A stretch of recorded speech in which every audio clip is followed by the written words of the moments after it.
Okay, gate workers. Jody has shared with me that you're getting a little nervous about. I'll move this over here to the side so you can see it a little better.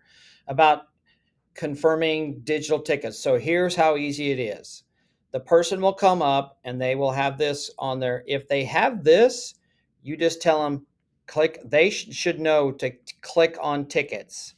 When they click on tickets, they're going to see, and now I have a couple different ones listed on this phone for me, but there'll be one for faculty and staff. It has my name on it too. So only those that are have used their name, and the students will all be on theirs as well. It's available right now.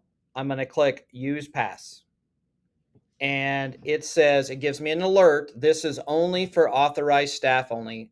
Only I'm going to use one pass, and that's comes up. There's a check mark. That's all you need to do. That is how easy it is to confirm that there are tickets available. It will also show, I have multiple tickets in here. So it shows now that I've used this pass. It was available when I used it on this particular date, and I last used it at 3:12 on August 29th. So what's going to happen is you don't have to really worry about this, but if they've paid for free admission at like the junior high volleyball, this will show up that they've already used it, and then they don't have to pay again to get into the football.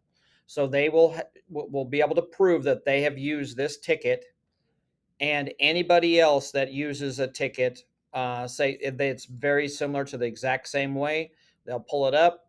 If they don't have a sports pass, if it's not like a faculty member or a student, it's very, very similar to this. They will just redeem that ticket and it will have a check mark.